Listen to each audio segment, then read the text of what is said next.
Baik, untuk pertanyaan yang selanjutnya ini dari Kakak Muhammad Fardan. Assalamualaikum Teteh. Waalaikumsalam Kak Fardan. Apa hukumnya waxing? Waxing bulu kemaluan balas pakai VT. Ini bacanya gimana atuh Kak Fardan? Teteh teh nggak tahu ya ini teh bahasa Inggris. Waxing. Takut salah baca ya, aduh. Gimana nih bacanya? Ini Teteh sendiri tuh belum pernah ya pakai apa nih waxing ini gitu Kak Fadar. Sampai Teteh tuh searching apa ini waxing ini. Ternyata pas ketika Teteh lihat, oh jadi itu seperti berupa gel gitu ya, seperti berupa gel yang itu sebetulnya sih membersihkan, pokoknya membersihkan bulu-bulu yang ada di seluruh tubuh kita gitu ya. Itu kalau Teteh lihat di VT-nya itu ada yang pakai gel, kemudian ada yang pakai kayak kertas gitu dicabut gitu ya. Ada juga yang hanya sebatas pakai gel lalu dibersihkan pakai alat gimana gitu, karena Teteh sendiri belum pernah membersihkan menggunakan cara seperti ini gitu ya Kakak Fardan. Oke, setelah Teteh diperhatikan, oh iya maksudnya membersihkan ya, membersihkan seluruh bulu, bisa membersihkan seluruh bulu-bulu yang ada di dalam tubuh kita. Nah, yang Kakak pertanyakan kan kalau menggunakan ini di area kemaluan kita itu hukumnya gimana? Ya itu sama aja Kakak. Bagus itu hukumnya diperbolehkan dan jelas dong itu hukumnya disunnahkan, karena memang dalam referensi kitab kata ulama sunnah kita itu ya maksimalnya 40 hari sekali untuk selalu membersihkan di area milik kepribadian kita. Cuman kalau di dalam kitab Syarah Minhaj, kesunahannya itu maksudnya tata caranya itu berbeda gitu Kak Fardan. Jadi tata caranya berbeda. Kalau untuk laki-laki di dalam kitab Syarah Manhaj, caranya itu adalah wasunatu firrojuli itu jadi halqul anati gitu. Jadi dipotong. Jadi kalau untuk laki-laki itu jangan sampai tercabut akarnya, jadi dipotong, digunting lah gitu ya, mungkin digunting lah. Nah seperti itu. Sedangkan kalau untuk perempuan wafil mar'ati tanfuha, kalau untuk perempuan itu di kalau bisa ya dicabuti dengan akar-akarnya. Ngeri ya. Itu pelaturannya, tata caranya lah maksudnya seperti itu nggak tahu kalau di waxing itu sampai dengan akarnya nggak. Kalau misalkan bisa dengan akarnya kayaknya Teteh harus coba ini. Karena memang di dalam Syarah Minhaj itu aturannya seperti itu. Nah, kenapa kok beda Teh ya antara laki-laki aturannya berbeda dengan perempuan? Karena jadi ada arus syahwat. Jadi kalau untuk perempuan kenapa itu harus dicabut dengan akar-akarnya? Hikmahnya itu adalah biar sedikit menekan rasa syahwatnya.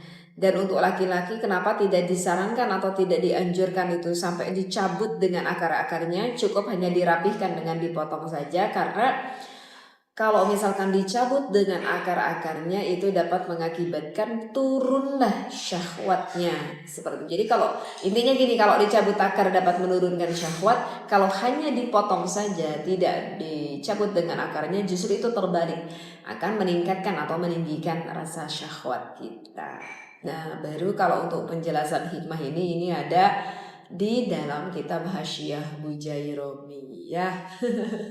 Jadi gitu ya, ini sebetulnya pernah sih ya sama Teteh juga ini. Dulu pernah Teteh membahas juga nih, pembahasan tentang ini ya. Kakak siapa tadi? Kak Fardan ya, Kak Fardan. Baik, ini untuk pertanyaan yang ketiga ya. Untuk yang pertanyaan yang ketiga dia bertanya tentang susuk, ini dari Kakak Aldi Wijaya. Assalamualaikum Teteh. Waalaikumsalam Kak Aldi. Tanya dong, tolong dibalas ya. Dengan Viti ini. Ini kebanyakan yang pengen dibalasnya dengan Viti katanya Teteh, kalau kita tuh punya susuk terus ke bawah mati, Masya Allah, nggak sempat kita dikeluarkan, itu gimana? Iya Kakak Aldi. Misalkan kita tuh menggunakan susuk tetapi kita itu keburu wafat dan susuk itu belum sempat kita keluarkan. Teteh ini di sini tidak menerangkan bagaimana hukumnya kita menggunakan susuk ya. Teteh tidak menerangkan ini karena yang bertanyanya juga kan ini tidak mempertanyakan akan hukumnya susuk kan. Tetapi yang ditanyakan itu teh gimana kalau aku tuh pakai susuk kemudian si susuk itu terbawa oleh jenazah tersebut, terkubur kan. Baik. Ini teteh mengkiaskan lah ya kan, mengkiaskan itu dengan ini ada di dalam kitab Safinah ya, Asy-Syaikh Salim bin Sumer bisyarhi Asy-Syaikh An-Nawawi Al-Bantani. Kata Syekh Salim bin Sumer ini ada faslun yang mengarangkan bahwa jika seorang jenazah itu sudah dikubur, ada empat hal si jenazah itu harus digali lagi. Nah, salah satunya dari empat hal tersebut itu adalah harus digali jika itu si jenazah itu dikuburnya membawa harta. Misalkan si jenazahnya itu lupa nih yang memandikan itu, misalkan perempuan di tangannya masih ada seperti cincin, kalungnya masih ada di dalam tubuhnya gitu ya. Berarti ini perhiasannya itu berada di luar tubuhnya. Mau emas kayak mau berlian kayak pokoknya barang-barang yang berharga. Lupa terkuburlah. Setelah dikubur baru ingat, aduh tadi ini yang memandikan besar itu tidak apik banget, misalkan langsung memandikan. Maka ketika ingat meskipun sudah dikubur itu wajib digali lagi. Nah seperti itu. Nah kemudian ada timbul pertanyaan yang lain, namanya juga fikih. Nah ada timbul pertanyaan lain teh, itu gimana nih kalau misalkan itu si hartanya tersebut, misalkan si emasnya tersebut itu termakan, seumpamanya ya gimana aja lah gitu ceritanya, misalkan termakanlah ke dalam mulut itu si jenazah. Maka kalau misalkan termakan ke dalam mulut itu bagaimana? Maka itu kalau menurut Asy-Syaikh An-Nawawi di dalam syarahnya menjelaskan, kalau seperti itu tidak perlu digali. Itu tidak perlu digali, baik itu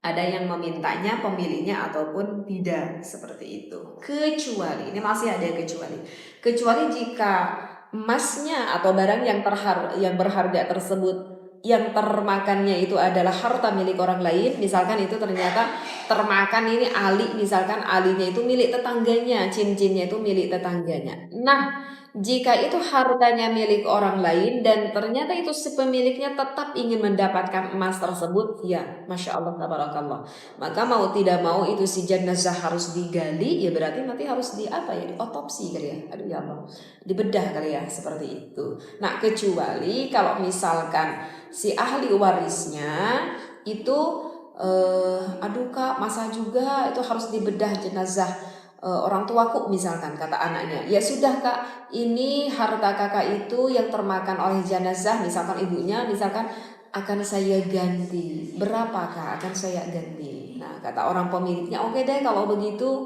mau diganti ya. Nah kalau kecuali kalau itu tuh nggak apa-apa, seperti itu. Nah kenapa teteh ini kakak siapa tadi, teteh lupa lagi yang bertanya, kenapa teteh menjelaskan dulu hal ini, karena ini dikiaskan. Jadi ini si susuk itu kan biasanya menggunakan emas, ya kan? Teteh nggak tahu itu susuk biasanya menggunakan apa. Itu kan si susuk katanya gitu ya suka menggunakan barang-barang yang berharga. Katanya kebanyakan itu biasanya suka menggunakan emas, dan itu si susuk katanya masuk ke dalam tubuh kita, mana bagian anggota yang mau kita masuki susuk tersebut. Nah berarti masukkan. Nah jadi itu sama gitu kak, sama hukumnya. Ya dikarenakan masuk berarti si susuk itu apakah harus berarti karena si susuk itu masuk ke dalam tubuh kita, apakah itu nanti si jenazah harus digali? Oh tidak kak, itu si jenazah tidak harus digali meskipun misalkan menggunakan susuknya itu menggunakan bahan dari emas ya. Jadi teteh ini menjawabnya mengkiaskan dengan apa yang barusan teteh sampaikan. Wajib dikeduk jenazah itu dari 4 hal tersebut ya. Jadi gitu kakak ya, siapa tadi teh kakak yang bertanya teh, mudah-mudahan bisa difahami kakak. Baik, Ini untuk pertanyaan yang terakhir, ini dari kakak Datua Paibo. Teteh kalau sering mimpi basah kenapa ya teh? ini kalau selintas ini pertanyaan ini seperti main-main ya. Tapi enggak kok, ini enggak. Apa ini pertanyaan kakak Datua ini sebetulnya tidak main-main ya. Itu sih Kak Datua itu ya tergantung ya. Semoga aja ini kakak sering mimpi basah itu bukan teguran dari Allah ya. Loh kok bisa teguran dari Allah teh kita sering mimpi basah? Karena begini kakak Datua. Karena kalau di dalam fikih itu mimpi basah itu dengan istilahnya ikhtilam ya kak ya, ikhtilam. Kalau bahasa fikihnya, karena ikhtilam itu ada ikhtilam karomah, ada ikhtilam ni'mah, ada ikhtilam ukubah. Apa itu kak? Jadi gini kak, kalau ikhtilam nikmah itu misalkan kita tuh mimpi basah, ya kakak siapa tadi teh, kakak Datua.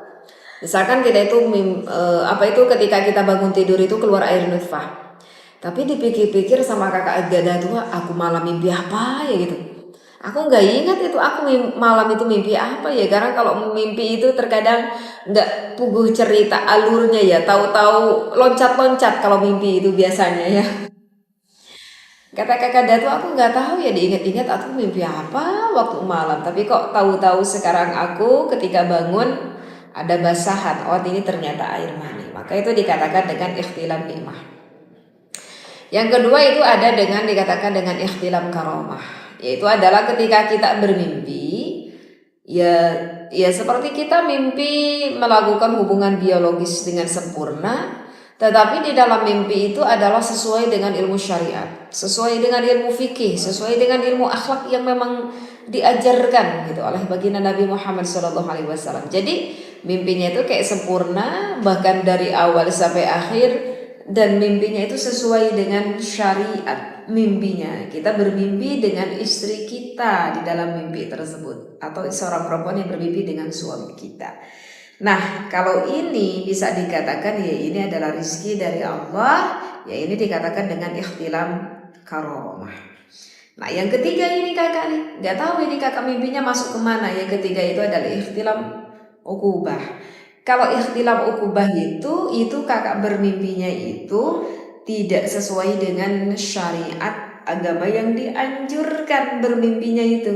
Ya, misalkan hubungan biologisnya bagaimana gitu ya, yang melenceng dari syariat, dan kakak itu bermimpi dengan wanita yang bukan mahram, maksudnya bukan bermimpi dengan istri kita nih gitu kakak itu. Dengan siapa teh aku bermimpinya, gak tahu dalam mimpi itu dengan siapa kakak bermimpinya. Misalkan dengan wanita seksai, misalkan dengan artis siapa gitu ya. Nah, kemungkinan besar itu ada alih syaitan itu yang masuk ke dalam mimpi kita. Nah, jika mimpinya seperti itu, kakak bermimpi bukan dengan istri kita atau suami kita, dan di dalam mimpinya pun misalkan melakukan kayak seperti hubungan yang dilarang oleh agama misalkan, nah ini maka termasuk ikhtilam ukubah, dan ini merupakan kata ulama salah satu pertanda kalau ya kita sudah cukup terlalu banyak melakukan dosa yang berhubungan dengan, bisa saja yang berhubungan dengan dosa mata. Misalkan kita itu mata ini sering melihat aurat-aurat yang harusnya tidak kita lihat. Dari mata itu misalkan terkhoyali, terbayang-bayangi seperti itu akan sosok wanita tersebut. Atau misalkan melihat dari pandangan itu sehingga terbayang ingin melakukan perilaku tersebut, ya terkhayal, terbayang-bayang. Atau bisa saja ketika kita hendak mau tidurnya kita itu tidak ingat pada Allah. Misalkan ya dalam kondisi nggak ingat aja hatinya sama Allah, ya jangankan berdoa, wong hatinya juga nggak ingat. Nah, ini kata ulama bisa saja itu adalah ikhtilam ukubah, karena itu memang mimpi yang semata-mata memang datangnya itu dari syaitan seperti itu ya. Maka kalau misalkan ini kakak tadi yang bertanya itu kalau sering mimpinya adalah mimpi ukubah, ini suatu pertanda bagi kita ya sesegera mungkin lah kita itu harus segera bertaubat kepada Allah, karena berarti ada mata kita yang dosa, ada pikiran kita yang kotor, ada hati kita yang kotor yang dosa ya, karena kita terlalu banyak terkhoyali seperti itu ya. Jadi begitu, mungkin ini Teteh barusan cuman menjawab berapa pertanyaan ya, barusan tuh 3 atau 4 pertanyaan ya. Mungkin sampai sini dulu, maka insya Allah gitu ya. Ini setiap harinya selalu ada pertanyaan-pertanyaan baru, maka insya Allah gitu ya. Teteh akan menjawab kembali pertanyaan dari kakak-kakak semuanya, itu pun jika Teteh pahami. Ya kalau Teteh nggak pahami ya mungkin Teteh nggak berani menjawabnya ya. Dan insya Allah apa yang Teteh jawab ini dari beberapa referensi kitab yang memang bisa dipertanggungjawabkan karena yang disampaikan oleh para alimil ulama yang langsung bersandar kepada baginda Nabi Muhammad SAW, dan yang Teteh sampaikan jelas bermadzhab Imam Asy-Syafi'i karena Teteh sendiri yang bermadzhab Imam Asy-Syafi'i. Mudah-mudahan selalu bermanfaat dan kita bisa memanfaatkannya. Ilmu kita semoga menjadi ladang amal ibadah, hakikatnya dari Allah. Jika ada salahnya ya tentu itu dari kekeliruan Teteh sendiri, mohon dibenarkan saja. Wallahu muwafiq ila aqwamit thoriq. Wassalamualaikum warahmatullahi wabarakatuh.